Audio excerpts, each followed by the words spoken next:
And greetings and welcome to the QCast. This is season 4, episode 38. Been meaning to get into the American Rivers Conference, the ARC, for a while now because it has truly been one of the incredible conferences this season. Probably an underrated conference as we talk about the UAA and all these other leagues, the ODAC. The one flying under the radar is the ARC, and really excited to go to one of the top players in the ARC this year. We're going to the Loras College Dewhawks, and it's Ali Sabet. Ali, how are you doing today? It's great to have you on the QCast. Yeah, I'm doing great. Thank you so much for having me. Yeah, what a season it's been for your team. Let's just start there, Ali. Is you guys are sitting here at 20-4, you're 11-4 in the conference currently. You're one game back of first place in the league. Just talk about where you're standing here and how the season's gone so far. Yeah, the season has been great. We knew coming in that we had a great chance at winning a conference title this year and doing some great things. And I think so far we've met those expectations, and it's been a great year so far. You've got one game left, right? So you've got a ball Hmm. game on Saturday is your final game. So that's a Yep. senior day game, Saturday versus Dubuque at 4 p.m. You'll be honored, I assume. You're one of the seniors in that group being honored, correct? Yep. But before we get into just thoughts on that game, what's that feel like? You know, you've been hooping all these years. You've been at Loras, I believe. This is your third season at Loras. Mhm. Um, how's that? What are the emotions like heading into a senior night game like that? Yeah, it's weird because it just feels like the year went by so fast, and my 3 years here at Loras have been so great, and they've gone by so fast. But it's a weird, sad feeling, but also an exciting feeling where it's like you've done a lot, and you're happy to be honored, and you're ready to move on with your next steps in life. And then you got a big game to play, right? So you have kind of all these emotions on the line. And all across the country, there's these kind of games where it's senior night, yet the games are enormous. And your game is enormous because if we look at the ARC standings right now, Ali, you've got Nebraska Wesleyan's 12-3, tied with also 12-3. Loras, you guys you're 11-4, so you're just one game back here. So there's all kinds of stuff to play for in terms of the conference championship and in terms of NCAA tournament positioning. What are the thoughts going into the big game at home against Dubuque tomorrow? Yeah, so anytime we play Dubuque, it's always going to be a big game because they're a big time rival of ours. But we try not to get into much of the noise and try and block everything out and try and focus on just doing what we can and focusing on us and not trying to make it a bigger deal. We've been focusing this year on just taking it one game at a time. So we take it one game at a time and then we focus on the next one after that. Yeah, that will be a really big one, and every game in the ARC Saturday will be huge in terms of the way this shakes up. Right now, I believe if Nebraska Wesleyan and Co both tie for the title, Nebraska Wesleyan has swept Co, and Hmm. that would give them the tiebreaker as far as I know, and I think that would mean that the conference tournament would be in Lincoln, Nebraska. So there's a lot on the line. Talk about the league a little bit, Ali. I do think, like, do you agree it's a little bit of it's an under the radar league? I hear people constantly talking about the UAA and the ODAC and all these other leagues, but I for years and years, I feel like I've always done a good job of reminding people this ARC is pretty darn good. What's it like playing in that league? Yeah, so when I first came in, the ARC wouldn't get too much recognition or any kind of love. And I always was wondering, I was like, wow, we feel like we have a great conference. But when CCIW and the YX are around, it's always hard to get as much recognition. But coming in this year, we knew that there were going to be a lot of great teams. All the guys were returning, but we didn't think it'd be as big as it is right now. It's just the top of the ARC is just incredible. And it's been an honor to play against all those teams. And it's just it's just great competition. It gets you ready. Yeah, there's really five teams at the top of the league that are all, in my opinion, very even. Just kind of any game, anything can happen between Nebraska Wesleyan, Loras, Dubuque, and Central. It's a Mhm. really deep league when you have five teams that good. And so I'm really excited to see how the games play out tomorrow, and then obviously the conference tournament. Um, Want to talk about? Let's first talk about what you're doing this season, Ollie. You've had an incredible senior year. Currently, as we speak, 19.5 points per game, 3.6 rebounds a game, 3.2 assists per game. You're shooting the three at a ridiculous 42%. And from the free throw line, you're 0.932. And that made me go to the D3 record book or the D3 stats. You're number two, Ollie, in all the D3 and free throw percentage. You're behind only Braden Cox of Maranatha Baptist, who's at 0.943. Talk about the season you're having, Ollie. It's really pretty special what you're doing. Yeah, it's been a great year. I'm lucky that my coaches have a lot of trust in me and put a lot of faith in me to take big shots and have the ball in my hands. But I've just been working really hard in the off season, was doing a lot of hard work, getting ready for the season, and I'm glad that I was able to do good things so far in the season. For people that haven't seen you play, I'm gonna give the Ollie Sabet scouting report, and you tell me if I've got it about right. So they list you at 6'2", is that right? 6'2" guard. Yeah. I think you primarily play off the ball as what I'd call like a two, but you've got great handles. To me, I'd kind of call you a combo guard. Um, you're a lefty shooter. Is that you're a lefty, correct? Yep. That one of the best compliments I can give to you is that, you know, you don't know you're left-handed until you rise up to take a jump shot, because the way you handle the ball with both hands, I don't think anyone would guess that you're left-handed until all of a sudden you're like, whoa, did he just shoot left-handed? So tremendous handles. You are an elite 3-point shooter. You're an elite free throw shooter. And you're also a really good finisher around the rim, and you're a really good defensive player. Did I miss anything in my scouting report, Ollie?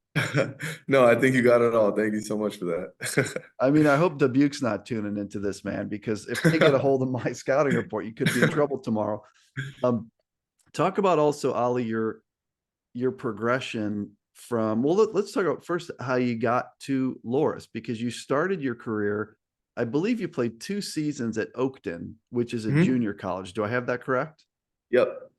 And so when you were coming out of Maine East High School, um, tell me the decision there. Like, who was on you, and how did you end up picking Oakton at the time? Yeah, so at the time, coming out of high school, I didn't have really much, any kind of like college looks or anything. It was really hard for me because we weren't great. We didn't have a great season and we were just like kind of under the radar team. So it was really hard for me to find any school that I really liked. So a couple of schools reached out, like North Park reached out, some other like local D3s reached out to me, but I didn't wasn't really interested in those at the time. So Oakton is the local junior college right next Right. to my house. So I thought that maybe I go there, give it 2 years, see maybe if I get some more college recognition. And then I went there for 2 years, and I was a great 2 years. We weren't as great at the basketball team, but I had a great time there. And then Coach Martin from Loras came and he came into Portillo's right next to Maine East and he visited me and he had just a great time, just a great recruiter. He's a great recruiter. So he sold it really well. And yeah, I'm glad I came here. It's been great so far. So Coach Chris Martin, Elmhurst legend, Mhm. he used Portillo's as a recruiting hotbed. Is that what I'm Yeah. hearing? Yep. You remember, like, I mean, everyone knows Portillo's for the hot dogs. What about the Italian beef? I think the burger is really underrated at Portillo's. Any idea, Ollie, what the menu was that day as Coach Martin was pitching you at Portillo's? Yeah, I think the menu that day was I think it was I'm a big chicken sandwich guy and I love Portillo's chicken sandwich. So it was a chicken sandwich and cheese fries kind of day. That sounds awfully good. There, Portillo's Yeah. just opened down here in the DFW Metroplex. Yeah, so I got a Portillo's about 10 minutes from my house, but it's kind of like amateur hour over there, Ollie. You got to wait in like a 2 hour line to go to Portillo's in Dallas. So until that changes, I'm still kind of shut out. Um, Yeah. so you end up going to Loras. You've been there now 3 seasons. What I really like, Ollie, is really kind of a cool story of just a guy that's gotten better every year. When I look at your stats, you've been really good every year, by the way. That first year at Loras, you averaged 13 points a game, 3 rebounds, 3 assists. You shot the three at 38, 39%. Last year, you averaged 17 points a game, 3 rebounds, 2 assists. You shot the three at 32%. And then again, to go from now this year where you're averaging like 20 points a game, 4 rebounds, 3 assists, and you're shooting 42%. Um, Talk about the work that goes into getting better and better every year, like you've done, Ollie.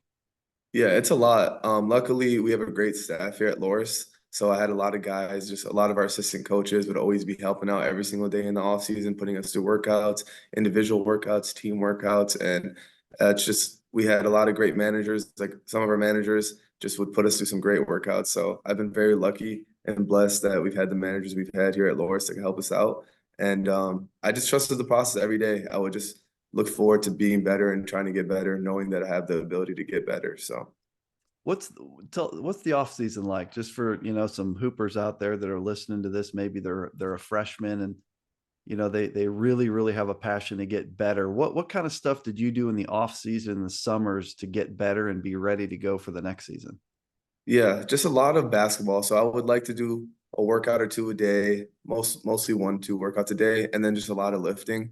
Just being in the gym as much as you can, just trying to learn as much as you can from older guys, other guys, getting a lot of runs in. And just I'm lucky to be from Chicago, so back home we have great players. So in the summers we get some great basketball runs, and you just get to learn from other great players. Where's home, by the way? I know you went to Maine East, but when you go back home, where is that? So I'm originally from Glenview, Illinois. Gotcha. Yeah. Gotcha. So Glenview, and what's tell me what you're studying. What will you graduate with a degree in from Loras? What will you graduate with, and then what are you looking to do? Yeah, I'm a marketing major, and I'm looking to hopefully continue playing basketball. I want to see if I can play overseas or have any chance to continue playing after I graduate. Yeah, I would think with your skill set and the success you're having this year, it seems like you're a good fit to be able to do that. Thank you. You really are having a no brainer first team all ARC kind of season. You're knocking on the door of all American type consideration here. You should be right in the middle of that consideration based on what you're doing. So kudos to you for the season that you're having. Wanted to also ask as we kind of start to wrap up a couple things is your impressions of Division 3. You started out at the junior college level. Now you're a 3-year D3 guy. Talk a little bit about what you like about this level of college athletics. Yeah, so originally coming from a junior college, D3 is very frowned upon. Like a lot of guys don't really go junior college to D3. It's usually NAIA or Right. D2, or some guys go D1. So I had the stigma where D3 wasn't, as great as it is. So I had no clue coming into a D3 school. But you're actually shocked at how like really good these players are. Like these guys Right. work very hard. There's really not much of a difference in the skill other than size. It's the only really difference between the levels. And D3 just doesn't get enough credit as it deserves, but it's just as great as any other division. Yeah, you've got unique perspective. Like you said, that's a rare combination, isn't it? The junior college to Division 3. Mhm. Much more popular route, junior college NAI D2. So good on you for making it happen. Also want to ask you about your coaching staff. Like, have you ever seen any game film of Coach Chris Martin hooping for Elmhurst? Is it like, are you aware of how good this dude was as a hooper? I am. He still has it too. Sometimes every now and then he'll throw some dunks down in practice and show us his jump shot. But yeah, I am aware how great he was. That's yeah, he was a great player, like a 6'6" combo forward that was just nasty. So he was part of some really good Elmhurst teams. And I'm shocked. Are you serious? He can really still dunk. He can still He can dunk still dunk. Yep, legit. he can still. Yeah, he can still dunk. Not like dunking a tennis ball. He can dunk a Yeah, basketball, dunk a real basketball. Yep. not jumping off something or anything. Legit dunks. Legit dunks. Yep. Man, that's big news on the QCast that's breaking right here because I would not have guessed that at all. So good on Coach Martin. And then the staff, like you guys have a really great group of assistants as well. Talk about collectively how that staff helps you guys prepare. Yeah, so we brought in Coach Sorensen from North Central that you know very well of. I saw Another that great, guy score a lot of baskets, unfortunately. yeah, another great player. And we brought another guy named Coach Scoop. We just got in Coach Rick as well. We just got so much positivity. Like all these guys this year have brought a different like perspective and different aspect to our team where they're always so positive and always still on us, but everything keeping everything positive. Like if we lose a game or it's a tough game or whatever, they're always reminding us that look, we're still here. We still got all this stuff left to go. And they've like Coach Sorensen's been through this. He's been an All-American. He's experienced all these things. So it's good to hear something like that. So the coaching staff has just been great. One question about this Coach Sorensen guy. Have you ever seen someone tweet about Culvers more? What is the thing with Culvers with that guy? Do you have any hot takes on that, Ollie? I have no clue why he loves Culvers. He always talks about getting Culverized. He's Right. got a thing for Culvers. He's got a thing for Culvers. Yeah, I mean, I'm not down on him for liking Culvers. It just, it seems like something like, would you really tweet about it that much that you're getting Culvers at, 11 p.m. or what getting Culverized? So I didn't know if you had any more information on that. I've been meaning to Yeah. ask someone, and this is my best opportunity. Um, one final question for you, Ollie, is that a video has surfaced of you bowling, and I wanted to ask you about this. In the bowling video, you are using the technique, when old school free throws, they used, the granny free throw, the underhanded free throw. In this bowling video, I would say you're using the granny bowling technique. A hooper of your abilities, an athletic freak, a stud. Are you really bowling like underhand like that with two hands? Is that your style? That's my style. I am actually a terrible bowler. I'm maybe one of the worst bowlers ever. So I couldn't do a regular bowl style, so I had to come up with a unique way. And it still doesn't help. It still doesn't work, but it's a little bit better than all gutter bowls. So Well, in the video I saw of the granny bowling, you did throw a gutter ball, so it's not like it yeah, was no, we something. still, Do you get messed up on the bowling? Do you get messed up on the steps leading up to the line, or yeah. what is it that messes you up? Let's break this down.